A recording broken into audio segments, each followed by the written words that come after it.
2021년도 봄 교보생명 광화문 글판에 보면 이런 글귀가 새겨져 있습니다. 지키는 일이다, 지켜보는 일이다. 사랑이라는 것은, 사랑한다는 것은, 이런 글귀인데요. 전봉건 시인의 사랑이라는 시에서 한 소절을 따온 것이죠. 마치 그 과일나무가 여러 비바람과 풍파를 견디면서 잘 지켜내고 또 지켜봄으로써 마침내 아름다운 이 과일이 열리는 것처럼 바로 그것은 사랑의 위대한 힘이다 라고 하는 것이죠. 여러분, 오늘도 코로나로 인해서 많이 고단하고 힘들어하지만 하나님 우리에게 주신 이 위대한 사랑의 힘 가지고 뜨겁게 우리 주님 사랑하고 또 이웃을 사랑하면서 힘든 이 코로나 시기를 잘 이겨낼 수 있기를 축복합니다. 아멘. 아멘. 자, 오늘 같이 읽으실 말씀은 누가복음인데요. 오늘 이 본문은 누가복음만 나오는 독특한 기사입니다. 아름다운 필체가 이제 돋보이는 대목인데요. 여기 본문에 보니까 그날에라고 되어 있습니다. 어떤 날이죠? 예수님께서 십자가에 죽으시고 3일 만에 부활하신 날입니다.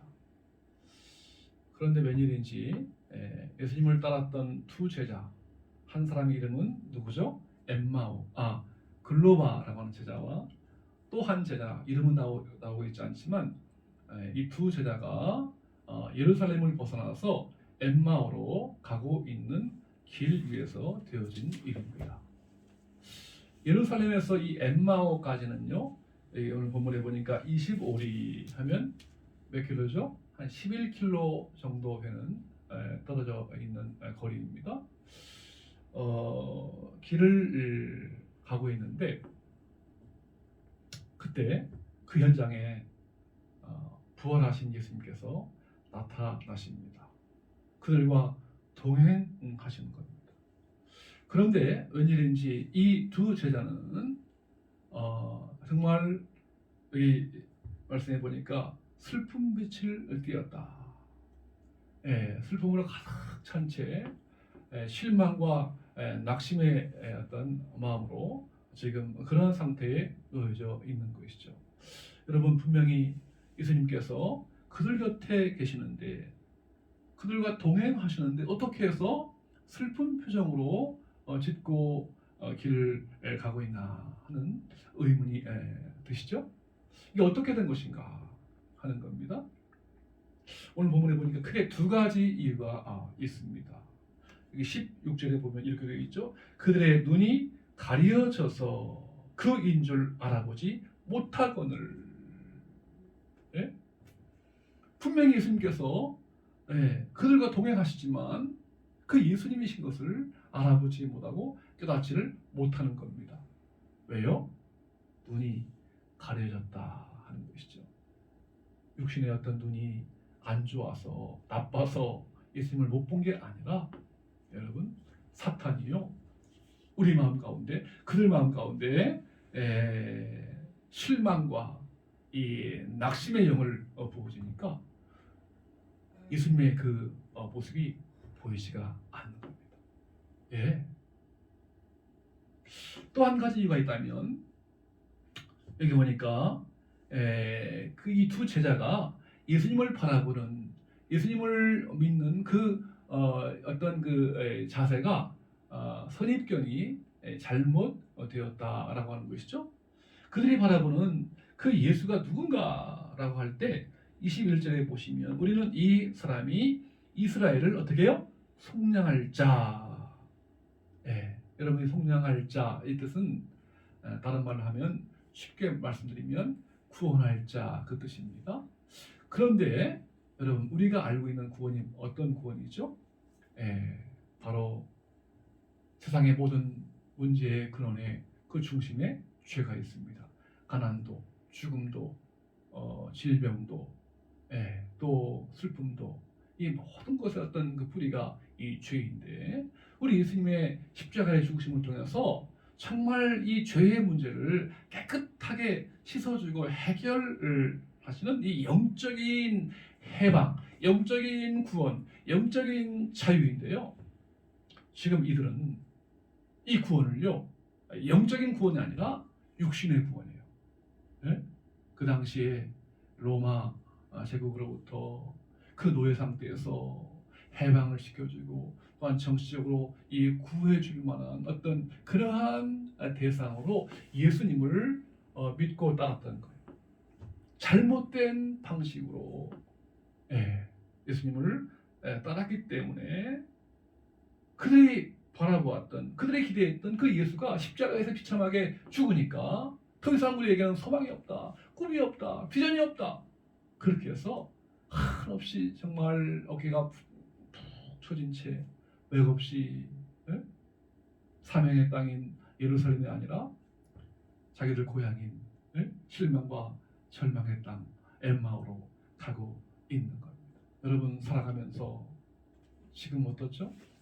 지금도 그렇습니다. 분명히 주님 살아계시잖아요. 그죠? 그런데요, 다시 우리 예수님을 느끼지 못한 채, 체험하지 못한 채 여전히 그냥 실망 가운데, 무기력 가운데 살아가는 분들이 있음을 보게 돼요. 특별히 우리가 다 느끼는 것처럼 코로나 참 시기를 우리가 당하면서, 이야, 이게 참 쉽게 끝날 줄 알았는데 이것이 1년이 지나고 지금 2년이 지나도 아직도 끝날 기미가 보이지 않게 됩니다. 요즘 여러분 느끼는 것처럼 매스컴 뉴스를 보아도 좋은 소식보다는 그냥 안 좋은 소식들, 그죠? 백신도 잘 접종이 되어서 이제 곧 집단 면역이 되면 코로나에서 해방될 것이다 라고 우리가 기대했는데, 쉽사리 이게 백신도 그 수급이 잘 안 돼서 차질을 빚고 있고요. 코로나도 여전히 확진자가 줄지를 않고 있어요. 어제 보니까 몇 명이죠? 오늘 한 600명이 훨씬 또 거의 한 700명대 지금 이르고 있어요. 여기를 봐도 저기를 봐도 우울한 소식 많이 있는데요. 한 가지 예를 든다면 청년 구직이에요.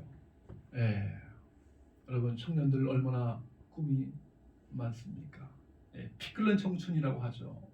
그런데요, 얼마 전 대한상공회의소에서 청년 구직자 329명을 한번 조사해 봤는데, 그 가운데 우리 61%가 취직을 포기했대요.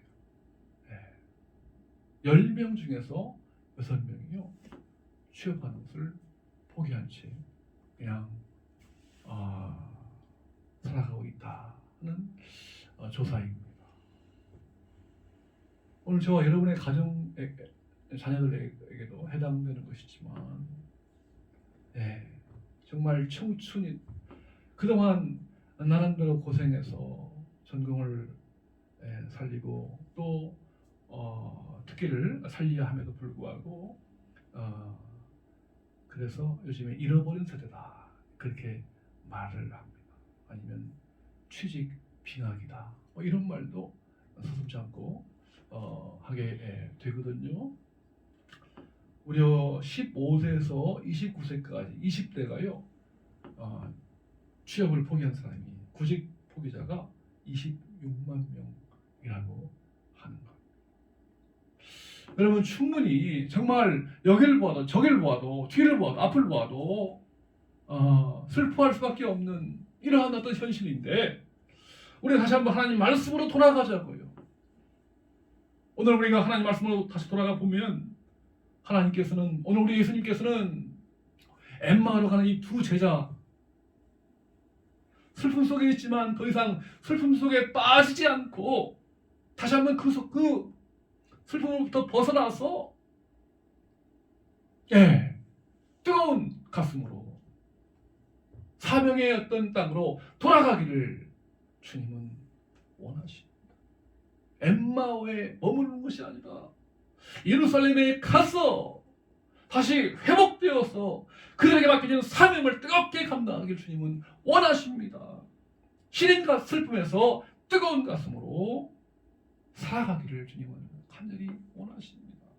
부활의 첫 열매 되시는 우리 주님처럼 우리 역시도 그 부활의 삶을요, 죽어서 가는 천국에서의 부활뿐만 아니라 지금 어디에서? 여기에서, 지금 이곳에서 부활의 삶을 누릴 것을 주님은 간절히 기대하시고 원하시는 것이 바로 아버지 하나님의 마음인 줄로 믿으시길 축복합니다. 아멘. 여러분, 우리 주님은 우리에게 더 이상 슬픔 속에 함몰되지 않고 뜨거운 감격으로 살게 하시는 사랑의 주님이시거든요. 여러분, 어떻게 해서 오늘 이 두 제자가 다시 회복되어서 뜨거운 감격으로, 뜨거운 가슴으로 살아가게 될 수 있었을까요? 그 비결이 어디에 있을까요? 오늘 본문에 잘 나와 있는데요. 여러분, 그게 두 가지인데요. 이 두 가지 사실을 마음판에 꼭 새기면서 삶 속에 실천할 수 있기를 축복합니다. 첫 번째는 뭐냐면은 바로 27절에 잘 나와 있어요. 이들이 회복된 비결. 27절 다 같이 본문 누가복음 24장 27절 시작. 이에 모세와 모든 선지자의 글로 시작하여 모든 성경에 쓴 바 자기에 관한 것을 자세히 설명하시니라. 아멘, 아멘. 하나님 말씀을 자세하게 풀어주시니까 이들이에요. 그 마음이 뜨거워진 거. 사실 그동안요, 이 두 제자가 예수님을 믿고 따랐다고 하고 말씀을 사랑한다고 했지만 엄밀하게 보자면 말씀을 대충 본 거예요. 건성으로 본 거예요. 가볍게 여긴 거예요. 정말 뼛속 깊이 그 말씀에 대한 어떤 그 삶 속에 실천되는 것을 정말 가슴에 새기고서 삶 속에 성취를 느끼게 함에도 불구하고 그냥 대충 건성으로 말씀을 보니까요, 이게 부활하신 예수님이 안 보이는 거예요. 믿지 못하는 거예요. 그래서 오늘 예수님께서 그들로 하여금 창세기부터요, 여기 있죠? 모세와 모든 선지자의 글, 이것은 구약 성경을 가리킵니다. 구약 창세기부터 예수님 그 부활의 그때까지 하나하나 자세하게 그 말씀을 풀어주시니까 아하, 그렇구나. 예수님은 십자가에서 비참하게 죽은 그 예수뿐 아니라 바로 다시 부활하신 분이시구나 하는 걸 마음판에 새긴 거예요. 그러니까요, 여러분, 여기 32절을 보니까 그들의 반응이 어떻습니까? 우리에게 성경을 풀어주실 때 우리 속에서 어떻게 해요? 마음이 뜨겁지 아니하다냐. 여러분, 이 표현은요, 그 마음이 막 불이 난 거예요. 불타는 거예요. 그 심령이요. 견딜 수가 없는 거예요. 불붙는 것 같아서. 여러분, 그래요. 이 하나님 말씀은요, 지금도 살아있습니다. 아멘. 네. 제가 전에도 말씀드렸죠. 이 하나님 말씀은요, 단순히 문제가 아니에요. 우리 삶 속에서 구체적으로 드러나고 사건이 되고 운동을 하면서 역사를 일으키고 이벤트가 되는 생생한 그 말씀인 줄로 믿습니다. 그럴 때 이 말씀이 살아꿈틀거리고 운동하고 우리에게 놀라운 열매와 성취로 나타나게 됩니다. 이 말씀의 능력, 말씀의 은혜가 여러분의 삶 가운데 임하시길 축복합니다. 또 한 가지는요, 근데 여러분, 이 말씀에 대한 해석이요, 말씀에 대한 풀이만 가지고 이 부활하신 예수님이 나타나지 않았어요. 또 한 가지가 있는데 바로 그것이 30절과 31절에 나와 있거든요. 다 같이 한번 오늘 본문 30절, 31절 시작. 그들과 함께 음식 잡수실 때에 떡을 가져사 축사하시고 떼어 그들에게 주시니 그들의 눈이 밝아져 그인 줄 알아보더니 예수는 그들에게 보이지 아니하시는지라. 아멘 아멘. 그들이요, 말씀을 들어주시니까 너무 마음이 뜨겁고 감사해서 예수님 오늘 밤에 저희들 집에 오셔서 함께 묵으세요 초청합니다. 예수님께 그들 집에 가서요 식사하시면서 마치 주인처럼 그들에게 떡을 떼어주시면서 하나님께 축복기도 하시고요, 그리고는 나눠주십니다. 그때요, 그러자 떡을 떼실 때에, 이건요, 떡을 떼어 주실 때에 그들의 눈이 열립니다. 그러면서 그들 앞에 있는 그 예수님이 다시 부활하셨구나 하는 걸 이렇게 깨달아 알 수 있게 된 거예요. 눈이 영안이 열려지게 된 겁니다. 그러면서 그들이 바로 부활하신 예수님을 뜨겁게 만나 체험하게 된 거죠. 이게 바로 친교의 역사예요. 친교. 여러분, 정말 주님께서 따뜻한 마음으로 그들에게 나타나서 함께 식사하고 떡을 떼어주고 사랑의 교제를 나눌 때에 그들의 눈이 열려서 부활하신 예수님을 만나게 된 거예요. 여러분, 그럼 끝난 거 아니겠어요? 정말 지금까지는 정말 슬픔과 낙심과 실망으로 가득 찼지만 부활의 예수님을 뜨겁게 체험하니까요, 곧 그랬어요. 곧 견딜 수가 없는 거예요. 그 부활의 예수님을 전하지 않고는 견딜 수가 없어서 곧 그때로요. 그날 밤이거든요. 주무셔야 되는데, 자야 되는데 잠자지 않고 즉시 그 엠마오를 떠나서 예루살렘으로 돌아가서 밤중인데 말이죠. 돌아가서 그 제자들에게 우리가 예수님을, 부활하신 예수님을 만났습니다. 체험했습니다. 느꼈습니다. 경험했습니다. 알려지게 선포하게 된 거예요. 전하게 된 거예요. 여러분, 그러면서 바로 거기서부터 이 부활의 그 처음 있는 그걸 바탕으로 해서 교회가 탄생하게 되고요. 이 부활을 통해서 교회가 탄생, 그 교회를 통해서 오늘 저와 여러분에게까지 이 부활의 기쁜 그 능력의 소식이 퍼지게 된 것입니다. 여러분, 그렇습니다. 부활을 모르면 십자가를 지고 고난의 길로 가는 삶이 가장 불쌍해 보일 것입니다. 그러나 부활이 있기에 그 길은 가장 아름답고 영광스러운 길입니다. 부활은 우리를 절망에 두지 않습니다. 실패한 것 같은 현실을 새로운 시각으로 보게 하고 새 일을 시작하게 합니다. 우리 삶의 고단한 현실도 부활의 렌즈로 다시 보면 희망을 읽어낼 수 있을 줄로 믿으시길 주의 이름으로 축원합니다. 아멘. 여러분, 그렇습니다. 우리 예수님, 부활의 그 예수님 가는 곳마다요, 그 슬픔에서 기쁨으로 변화가 되고요, 죽음에서 생명으로 나타나게 되는데요. 한 번은 예수님께서 누가복음 7장에 보니까요, 나인성이라고 하는 그 예수님과 제자들 가고 있는데 반대편에서 누가 오죠? 나인성에 사는 그 과부, 하나밖에 없는 아들을 죽었어요. 웬일인지. 그래서 장례 행렬이 이제 그 성을 빠져나오는데 딱 예수님의 행렬과 마주칩니다. 예수님이 그 장례 행렬, 눈물의 행렬, 슬픔 행렬을 바라보자 너무 측은히 여긴 나머지 관으로 다가가시죠. 그 어머니에게 울지 마라. 관 위에 대고요, 예수님께서 뭐라고 말씀하시죠? Young man, I tell you, get up. 뭐죠? 청년아, 일어나라! 깨어나라! 그러니까요.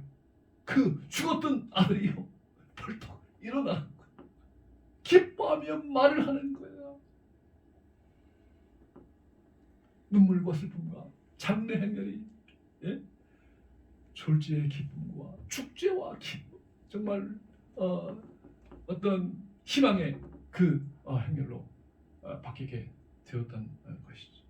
생명의 행렬로 바뀌게 되었던 것이죠. 여러분, 그렇습니다. 우리 믿음의 사람은요, 어떤 상황에도 슬퍼하시면 안 돼요. 왜요? 주님 부활하셨잖아요. 주님 다시 사셨잖아요. 우리 주님 우리와 동행하시잖아요.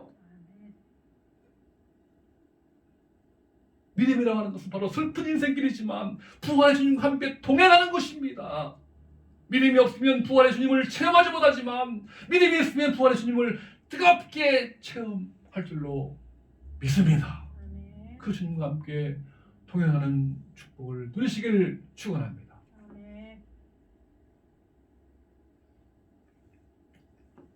여러분,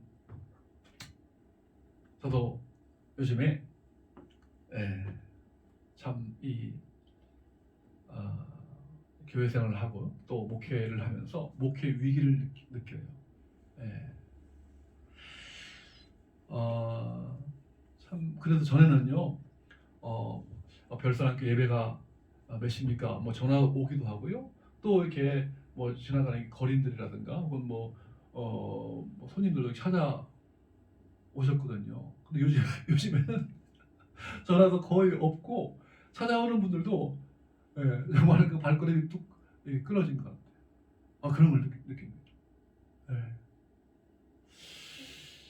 야, 그리고 참 예배 드리는 분들도 뭐 여러 가지 사정으로 현장에 나오시지 못하고 뭐 집에서도 뭐 유튜브라든가 뭐 인터넷 예배 드릴 수 있으니까 또 출석도 또 떨어지게 되고요. 텅 빈 이 예배당을 바라보면서 참 저도 솔직히 좀 무기력해지는 것 같고 실망도 됩니다. 이게 어떻게 하면 좋겠나. 이제 그런 어떤 이제 생각도 드는데요. 그때마다 그럴 때에 주님께서 이 말씀을 주시는 거예요. 오늘 엠마오로 가는 제자가 주님 다시 만나서 예루살렘으로 다시 돌아갔잖아. 회복되었잖아. 눈앞에 보는 현실은 참 답답하고 고되지만 그러나 그래도 부활의 주님 바라보고 붙들고 다시 일어나야 되겠다. 그런 개인적인 마음을 가져봅니다. 제가 지난 주간에요, 미나리 영화를 봤어요. 아세요? 미나리 영화? 요즘 많이 화제가 되고 있죠. 여러 그 영화제에서 상도 이미 받았고요. 이번 25일 날, 4월 25일 날 미국의 큰 영화제인 그 아카데미 상 6개 부문의 후보로 수상 후보로 올랐어요. 네, 이제 그 영화를 봤는데 1980년대 이제 아메리칸 드림을 품고서 한국에서 그 부부가 미국으로 가서 개척하는 그러한 영화인데요. 참 이제 청혼의 꿈을 품고 미국에 가서 정말 성공하고 꿈을 이루고 잘 살고 그렇게 해봐야 되겠다 해서 갔는데 웬걸요 10년 동안 쭉 이랬는데 남는 것은 빈털털이에요. 어떻게 된 일인지. 그래서 다시 시작하자 해서 이제 캘리포니아에서 미국 중남부의 그 아칸소 주가 있거든요. 그 시골 마을에 가서 새롭게 시작하는 걸로 해서 영화가 시작되는데요. 그야말로 맨땅에 헤딩하죠. 예?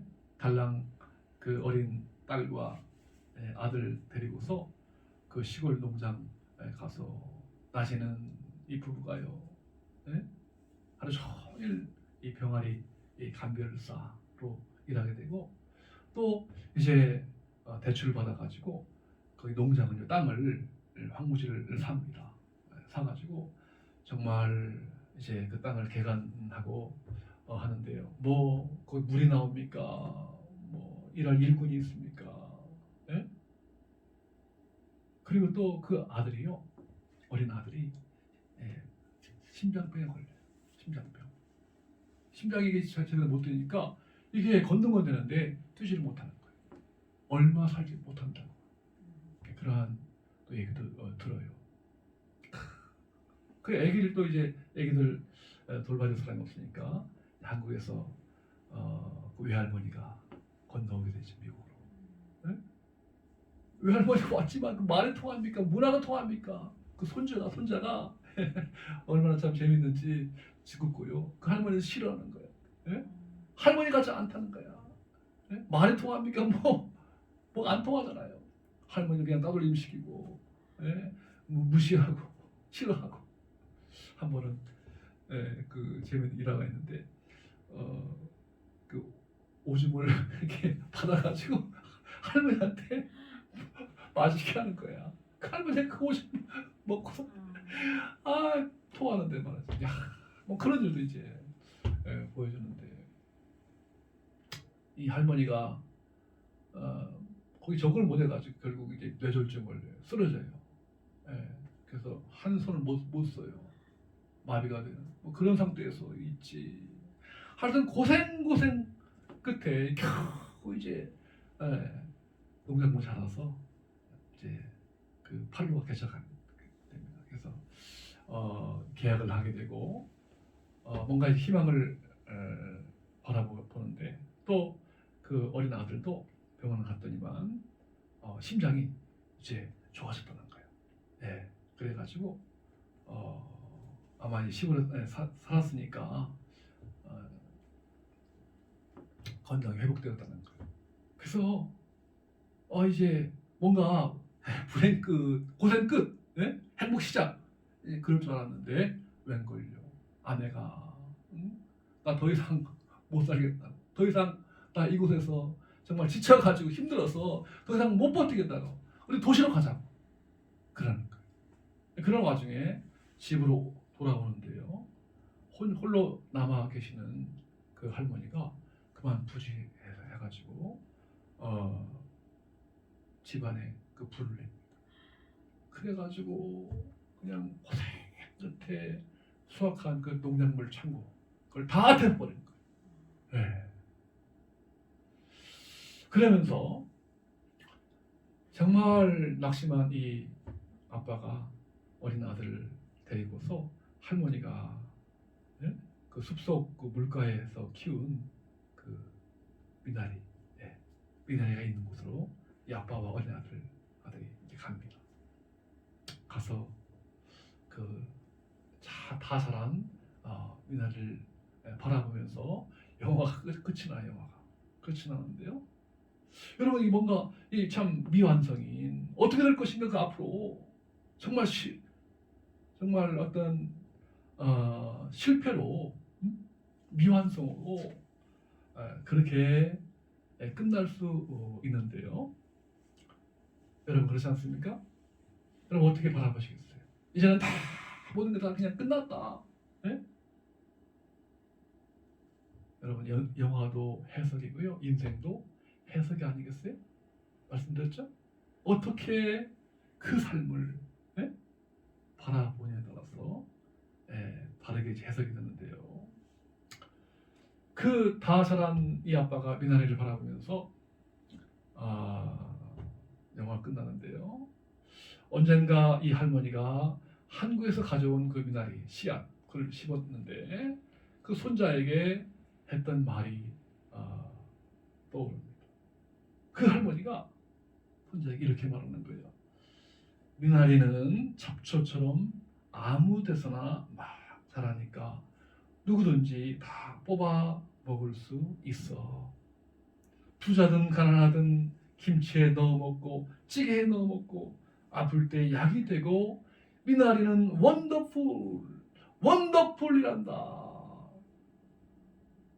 네, 여러분 그렇죠? 미나리, 영화 제목 미나리예요. 자, 이 미나리가 상징하는 바가 있잖아요, 그죠? 네, 바로 미나리는 희망의 이미지고요, 희망의 상징.